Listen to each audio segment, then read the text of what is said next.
Get ready and start your engines for our 9th annual Aviation Month on Savvy Broadcasting. Welcome to Savvy Business, Life Unscripted with your host, Christina Rivera, where our guests share their wisdom and valuable business tips, empowering our audience to expand their personal potential. We have 8 amazing business owners or people in the industry who are making change in aviation. And you are doing that with ClearForce. You're going to share how they are helping the TSA build more secure systems for our aviation community. And that will be an exciting chat there. But before we get started with that, share with our audience what brought you into the field of aviation and building ClearForce. Sure. So my background actually was aviation. I retired in 2014 from the Marines. I spent 30 years as a pilot. Commercial aviation before that while I was going through college. So I just kind of the bug early. Ended up flying helicopters, was flight instructor, commanded a squadron, helicopter squadron, went on to command what we would call Marine Expeditionary Unit. So I had an opportunity to fly in helicopters, fixed wing, some jet time. So I guess a pretty significant aviation background. Have worked at different airfields. Been part of building forward operating bases that involve aviation assets. So I'm kind of familiar with how to turn a flat desert into a functional airfield. To accomplish a task. And then ClearForce, when I retired in 2014, joined ClearForce 2015 as a startup. Kind of still had my Marine Corps connections because General Jones, James Jones, he was one of our commandants, finished up his service to the nation as President Obama's first national security advisor. Him and his son have a business going on. One of those they got into was security, and they started thinking about it risk more towards the individual and less about cyber. There's a lot of people that tell you cyber is the way to go. And I think, yeah, you got to have a really good cyber system, no doubt. But we start looking at people and then kind of do a leadership model. And the comment was, how do you move left of it? Why does someone do something bad? Why are they hitting your firewalls? Why are they trying to circumnavigate your security procedures? And what we found was there's usually drivers in that individual's life that were missing that put them on a path. And we thought if we could get in front of that, we could have a wellness conversation before we had to have a security conversation. Ooh, I love that. Approach the problem, deal with the problem head on before it becomes a problem instead of waiting to react to the problem. I love that. Right. Yeah, that's kind of the theme. And we help a lot of organizations think about it that way. And if you were to talk to any company, they would tell you people issues. Oh, someone's having a hard time, say, paying bills or struggling with changes in their family structure. They would say, oh, go see HR. Then someone might say, hey, someone's having some issues, coming across our physical security or cyber. Hey, go see the security person. Right? We think that you need to bring all of the key functions of an organization around risk, starting with HR, security, legal, cyber, however the organization thinks about it, compliance if they have some requirements. You need to bring all that into a single environment. You need to automate that and lock down all the processes so it doesn't become a bunch of people sitting around a table taking notes. Put it in a single environment. Think about how you would get in front of that risk. Set triggers so you don't have to pull data, get pushed to you when those policy triggers fire, and then engage in a conversation sooner than later. It actually, has a huge monetary advantage too. Yeah, absolutely. What I'm seeing here, and I'm recalling a somewhat recent story with the guy at SeaTac, who is really not too happy engineer who took out one of their aircrafts and, it didn't work out too well. Now, what would it look like if we were going to get in front of the problem instead of behind the problem and say, oh, look what just happened. How do we deal with it now? How could a company deal with it before it hits to that type of problem and know that, okay, this guy's not too happy. Things are not going well. How could we deal with the problem? What would that look like? So it would look like if today someone knocked on the boss's door and said, hey, let's say we have a policy in the case of a driver transportation, maybe I drive a fuel truck, stay in the aviation theme. So I'm a fuel truck driver. One of the requirements is if I get a DUI, I'm required to report that because I'm an operator fuel truck in and around aircraft. So I get that DUI and I knock on the boss's door and I say that, hey boss, last night got a DUI. That's how the system should work. System built on trust. Employee comes in, talks to the boss. Boss says, I got it. Let's figure out a way to mitigate that. What normally happens is the person says, I'm not going to tell my boss. So they keep that off cycle. So the way ClearForce helps is we would identify the risk early and enable that conversation, whether the employee came in or not. But the goal, to your point, is the organization's already thought about how they're going to react to it. But I think if you think about your position, if one of the people working for you comes up and says, hey, I broke one of your rules or laws, and you started talking about it, you would approach that differently than if you found out months or weeks later, wouldn't you? Yeah, absolutely. And if I felt that, hey, I made a mistake, but I've fessed up to it and I'm not going to do it again. It was a stupid mistake. It's not like something I do every weekend. that's more forgivable than someone who is like doing it all the time. Now we can work with this. No, I think that's exactly right. And what the goal of ClearForce is, I mean, ideally we're looking to discover risk that's not noticeable normally within the work environment. That's the other thing to think about when you start talking about cyber and some of the other types of securities. Organizations begin to plant the flag at their physical location, and then they kind of, basically move out from there. We got good cyber, we got good access control, we got cameras, we got badging, and that's all really good. But most Americans spend less than 4 months of their, or 6 months at work. They spend 6 months away. Most of the people that act out in the workplace, there's external drivers, that cause them to be on a path. When you think about being susceptible to bad actors or others that are trying to penetrate that security, they're going to look for individuals on the team that might be approachable because of things in their outside lives. So what we're helping organizations is think broader about what information is germane and how to bring it in a legally compliant way to get to an outcome that's beneficial for both. This is great because what I'm thinking right now, the aviation community has been hit hugely by what happened earlier in the year with COVID. And one thing I heard even before that with a lot of my pilot friends is furloughs, people being laid off. It can hit a pilot hard. This is your life. This is what you love to do, and you're being furloughed, and you got to pay rent, and your pension, all of that. It weighs in and could cause someone to go off the deep end. How do we approach that as a society where we can make it so that the pilot community is getting what they need and they help us do what we need to do? We get all our food shipped around the world. We need pilots. Yeah, I agree. Definitely aviation is a key component of this country, right? Mm-hmm. It helps us grow. It keeps us connected. It moves us to our meetings. It moves us to family events. It allows us to go on vacation. I mean, we use aviation broadly to accomplish many goals. And you can make an argument that without the aviation infrastructure that we have, we couldn't function the way we do. You also can make a clean argument that the U.S. has one of the best aviation infrastructures across the planet. Mm-hmm. So to the COVID-19 and the challenge of this pandemic, absolutely. And even within the aviation community or broader, one of the things that we're helping organizations do is think about risk to the person when they're not coming to work. Because a lot of people say, hey, if they're coming to work, I see them, I get to interact, I get a feel, they doing okay, I check in with them, hey, let's get a Coke, right? Have a conversation. But when we're relying on videos or big gaps in that, people can begin to separate or fall apart. The other thing that you see is in your example of the jobs is that, we've lost some employment. I think I saw a number, we're at 16%, it's probably going to grow to 20. That's a significant going from like a 3% to a 20, right? That's a lot of people who are either unemployed or underemployed. Mm-hmm. And then if you think about it in a family structure or in a partner structure, somebody in that group may have lost their job. So your employee has a job and you go, okay, they still got a job. I'm still paying them. So they should be all good.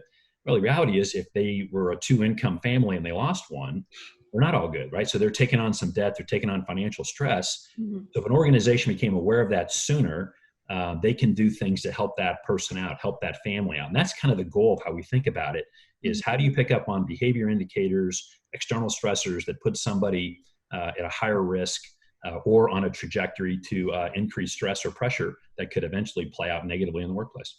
Mm-hmm. Now, who could best be served? Is it all aviation businesses that would be beneficial? ClearForce could use them. How would it look like, and how could they get started using it? Yeah, that's a great question. So in the core business, what we do for ClearForce, you think about aviation businesses that have access now to the airport the way they think about it, right? So I guess the coin of the realm is your SITA badge, right? Your Secure Identification Display Area. That's a badge that you apply for through your organization. It goes up to the airport that issues it, and they're connected in through the federal government, right? There goes an FBI check, CHRC, there's a terrorism check. And then they're also right now dropping a lot of them into the RAPAC program. So part of what we would help organizations with is in between when the government's looking at that individual between the 2-year goalposts, is we basically keep tabs of the individual, wrong word. We basically support the organization looking for those indicators of risk that would be disqualifying, and then allow that organization to see them sooner so they can engage in a mitigation strategy before they have to pull the person offline, right? So in essence, the way we would think about it to a company is you hired that person, you vetted them, you've invested in them, you've got training in them. If they hit a rough patch in their life or make a couple of mistakes, the sooner you become aware of that, the sooner there's an engaging conversation, outcomes can be better for both sides. And that's what we support. Great. Now, if they say they've engaged with them, they've discovered what some of the issues are, do you give them tools to discover how to work through those problems with their employees?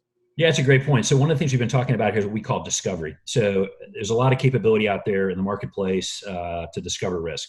Some companies will buy up a ton of public record data and run it through black box algorithms and put out credit scores or scores of nature, risk scores. And that's a way to think about it per se. We don't do it that way. We're actually more directly tied to organizational policy, mapped to triggers in the data in a real-time alerting model. That's how we do discovery. But the back end of that, I think, is the interesting conversation to your question. How then, if you discovered early, what you need is a standardized, legally compliant process, things like EEOC, FCRA, GDPR, all these things that we know protect the individual and the organization, right? We basically lock all that down through our automation. That allows then a complete standardized approach. And the second thing that I think is important in that is you have to layer in some form of anonymization, and that removes favoritism and bias. So you've got to anonymize it up front. What was the alert? What's the risk? What's the job description? What's the organizational response want to be? And you need to take out names, places, dates, chromosomes. Got to get all that out of that. So you basically are looking at just the policy and the activity. And the facts. Yeah. Right. I love that. Yeah. And you mentioned something very important. The fact is the companies have invested in these pilots or these people, and you don't want to just throw that investment away. But on the other hand, let's say someone's become an alcoholic, you sitting behind the airplane in the control panel when maybe you're not the best person to be flying that plane right now. We can't have you doing that. Maybe we have to find a solution for you to get clean before we have you flying again. But at the same time, not have any favoritism. But we also invested in you. Yeah. Yeah, I think that to your point, there are some things that would say like, well, if the individual in this case has become super dependent on alcohol or some sort of controlled substance, that's a bigger issue, right? But what would probably happen, you didn't start from being all good to be an alcoholic, to the example you made. That wasn't a weekend. That was right. There were probably potential. If you look at that, there might have been some low-level criminal involvement, maybe a DUI here. So the other thing the platform does, and the way we think people should think about risk, you got to have it measured over time. It can't just be I discover something today, we react to it and move on. So that you need to be able to have a holistic look at that individual through their entire term of employment. And then you need to bring in different data sets, external data, internal data, peer and self-reporting. We allow all that to come into a single digit environment. So you have a better understanding of that person. So ideally, you would pick up on, hey, this person's on a path or a trajectory that we want to get in front of, right? So ideally, you would be able to resolve it before it became the catastrophic case you decide where, hey, if they're an alcoholic, then there's some serious issues about them operating an airplane. Yeah. You made a great point there. What you keep coming back to is the fact that we're looking at finding it before the problems, before they become catastrophic. And this is, like you said, you don't wake up an alcoholic or a drug user in just one day, just today. It's been an ongoing process you've been moving towards, and you want to catch that problem before it gets there so you can start solving it. And exactly, deal with the issues, because there's usually underlying issues why you're drinking or taking drugs. And let's catch that and resolve that so it doesn't get there. Yeah, no, I think that's right. And I think there's an important concept, what you just articulated, and the word I'm going to come to is trust. I mentioned it a little bit earlier in our conversation. I think that's what the government's wrestling now with, the trusted workforce and the security, those that have access to our classified secrets. There's been a lot of work that's taking place around security policy reform. But I think that concept of trust to an organization and their employees is really important. And so the employees need to know that, yes, there's a monitoring system in place. There's requirements to do that. But here's how we're thinking about it. We're not just buying up a bunch of data or bringing it in and looking for scores to say that you're broken or not broken. We're basically working with you, setting thresholds, identifying triggers early, engaging you with our employee assistance programs. If there's unions involved, trying to get them engaged sooner. So the net of this is discover someone who's at risk. Because again, everything's cyclic. I mean, you could be all good and then something changes. You could have, well, in this case, COVID-19. So someone in the family's lost their job. So all of a sudden now you're an aviation worker, your partner or spouse is lost their job or is underemployed. Now you're struggling financially. But if the company was aware of that, they might have some way, through 401 advances or other opportunities to help out if they knew or if you engage, right? And that's the important side of this conversation is the early detection of those stressors. So I'm not only getting trust between employee and the company, which is very important. with all companies, not just aviation, but also the communication factor, which I see missing. I've gone in to consult with a number of companies in the past, and there's this loss of communication. I'll talk to the upper management, everything's fine. You talk to the employees, not fine. So there's this kind of, there's not on the same page. So I'm seeing here that what making ClearForce so awesome is it's really bridging the communication gap where everyone knows what is needed, what is expected, but that we're here for you. There's trust involved, but there's also communication. No, I think that's right. And part of that, when you talk about trust, I mean, someone needs to know that, hey, we have a process. So if you do something that's not within our policy, I just described to you, our process involves anonymization. We take all the bias out of it and favoritism out of it. That's important. Hey, also in the process is full redress. So when we talk about the Fair Credit Reporting Act, FCRA, we treat all data in that space. That means you, the individual, have a chance to go, hey, that's not me, or that data is inaccurate or incorrect. Great. We then automate that process as well, so you can challenge the data. Because just because somebody collected it doesn't mean it's 100% accurate. When you think of all the fraud going on now, people stealing other people's identities and opening up in the case of financial account or doing bad things and mapping it to people need an opportunity to early detection of that, one, to protect themselves. The organization needs to support that. And then it needs to support a way for them to have a conversation with their employee. It doesn't start with, hey, you're a guilty individual. Let's just start with, we discovered some data. It's derogatory of nature. It goes against company policy. We'd like to have you take a look at it and give us your opinion. And oh, by the way, we're going to support that activity. And we're going to do that the same for everybody. I love that. I love the anonymousness, that each party is treated the same. You're not treated better or favoritism. I've came across many years ago a situation where some grievances were brought up to me, and a number of cases I was working, and the sales department wasn't too happy with it. They lost some commission.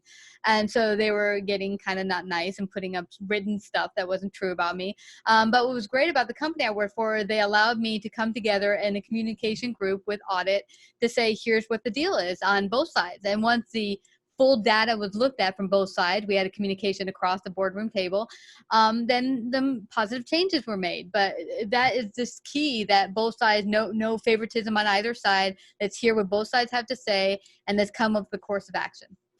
No, I think that's exactly right. And I think that's organizations that say, listen, we understand our people are our greatest asset. I mean, their amazing thought process, how they think about it, how they grow the company, they'll help us move, they engage, they're public facing, all that they do, right? I mean, think about, we talked earlier, and you and I both have an aviation background. I mean, what goes into just getting the aircraft off today? All the maintenance, preventive maintenance, care of that aircraft, care of that engine, the testing, the servicing. I mean, these are all the quiet, steady professionals that are in this industry every day that airlines are bringing on board. So when you get in that aircraft and take off, you rest assured that it's going to be a safe flight. The people in the front are ready to go. People in the cabin are all good.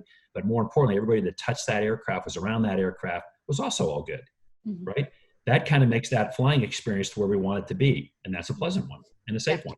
And the key there you mentioned, it's also not one person. It's just not the pilot or the flight stewardess that get the plane off the ground. There's a whole crew behind the scenes that you don't see that make it happen. And we all need to work together. This has been a fabulous conversation. I don't want to leave without you letting everyone know in the audience, if they want to get started with ClearForce today, how do they do that? Yeah, no, I appreciate that. And to your audience as well. So ClearForce.com, we've got a really good website. You can take a look at that. We work with industries in the regulated side. That's what I cover down on, the United States government, aviation, any of the regulated spaces. We're also helping companies in the entertainment space, the banking space. We support them through their compliance issues. But our real goal is start with the help and reinforce your wellness, back that up, support your security, and in the end, bring everything into a single environment that allows you to become aware of risk sooner. And we think that's going to help your organization and your people going forward. So I appreciate your time today. Thank you. That's great. And so again, I hear you saying there is not just for aviation businesses, entertainment, otherwise you have you want to use ClearForce to build that bridge, build communication and trust with your employees. Get out there, give ClearForce a call today. Thank you so much. If you like this episode, please share and leave your comments. To find out more about paid sponsorship opportunities or how to become a guest, email Christina at lifeunscriptedradio.com.